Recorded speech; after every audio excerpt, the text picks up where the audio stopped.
Iceland आणि Greenland तुम्ही जाऊन आले. हो.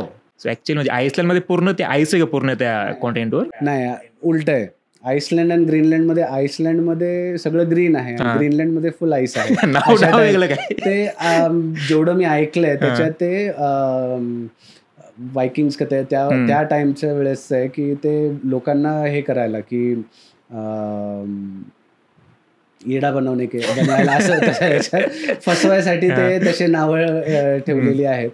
अँड ग्रीनलँडमध्ये तिथं that was the first time जेव्हा मी असं अख्खं हे होतं, जो ग्लेशियर होता, ग्लेशियर थोडा लांब होता, तिथून सगळीकडे फ्लो होताना मी आईसबर्ग्स बघितले.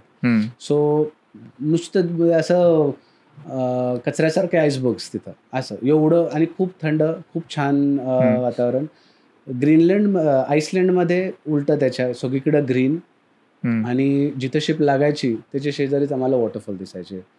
सो जिथं बघू तिथे वॉटरफॉल्स, असं खूप छान एक्सपिरियन्स होता. अँड तिथे कुठं लांब जायची गरज नव्हती, जवळच सगळं दिसायचं. म्हणजे you will love the view, अशा ह्याच्यात हे होतं. तुम्ही ग्रीनलँड एक्सप्लोर केलं? हो. ग्रीनलँडमध्ये आमचे 2च पोर्ट होतात. 3 पोर्ट होतात ॲक्च्युली.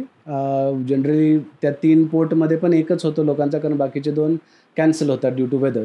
थँकफुली आमचे 2 झाले आणि एक कॅन्सल झाला because of weather as in आम्ही पोचलो तिथे जिथे जायचं होतं, पण तिथे गेल्यानंतर धुकं एवढं होतं की काही पोर्ट्स असतात जिथे शिप पोर्टला डॉक होत नाही, कारण तिथं वॉटर शॅलो असतं वगैरे बाकीचे रिझन्स.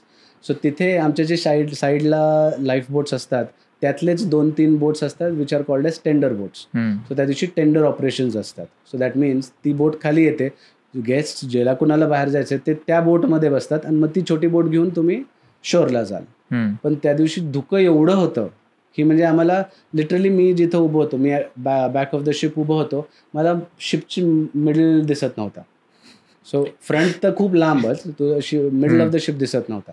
सो ते कॅन्सल, आम्ही थांबलेलो 1-2 तास तिथे थांबलेले to check if it clears out, but काय क्लिअर झालं नाही. अँड देन कॅन्सल झाला पोर्ट, आम्ही आलो. बट 2 पोर्ट झालेले and both were amazing, beautiful. Nuuk was one place and Qaqortoq म्हणून एक होती जागा, ते 2 जागी गेलेलो. नुक इज अ टाउन, छोटासा टाउन आहे, सगळे छोटेसेच टाउन होते.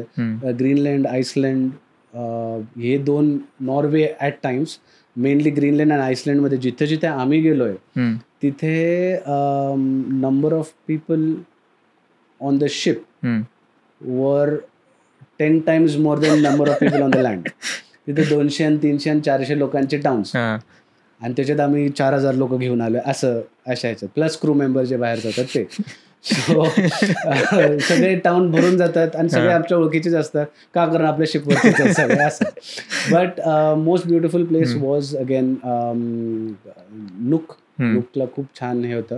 And Qaqortoq also was amazing. Random जर कोणाला जायचं असेल ग्रीनलँडला, तर त्यांच्यासाठी वेगळे काही परमिशन आहेत का तिथे? नाही, जनरल तुम्ही विजा काढायचा नॉर्मल हे प्रोसेस आहे.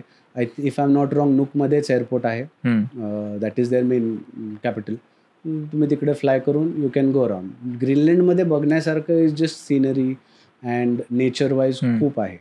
सो तुम्ही याचा मॉन्युमेंट्स वगैरे म्हणाल तर that is all mostly in Europe. So Greenland, आईसलँडमध्ये नेचर रिलेटेड खूप आहे.